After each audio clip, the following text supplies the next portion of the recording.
Bharat news 44।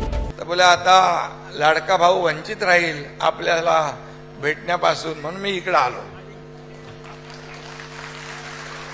आणि म्हणून आपण म्हणतो लाडक्या बहिणींना, तू शिवदुर्गा, तू रणरागिनी, तू शिवाची भवानी तलवार आहे।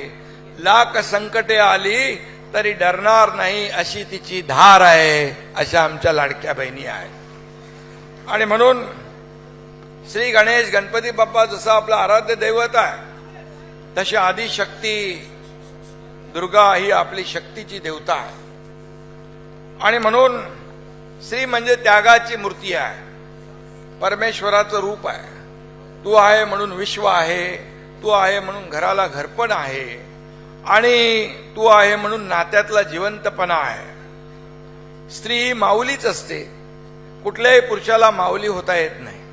फक्त संत महात्म्यांनाच माऊली होता आलं, ज्ञानेश्वर महाराजांना माऊली होता आलं।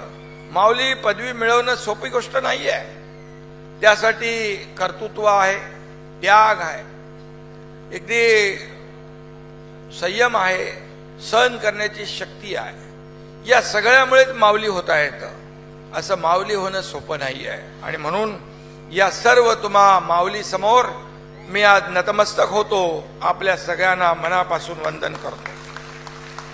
माऊली ही पदवी मिळवणं काय ऐर्याचं काम नाही आहे। तुम्ही सर्वजण शिवसेनेची ताकद आहात, तुमच्यामुळेच आज राज्यभरात शिवसेनेचा भगवा झंझावात डौलाने सुरू आहे।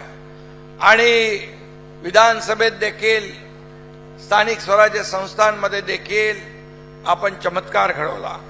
आणि म्हणून आपण दाखवलं की वार नाही तलवार आहे, ही समशेरीची धार आहे। अशा प्रकारचं लाडक्या बहिणींचं कर्तृत्व हे दाखवलं। लोकसभेच्या निवडणुकानंतर सगळ्यांना वाटलं अशाच नवनवीन अपडेटसाठी बघत रहा भारत न्यूज 44।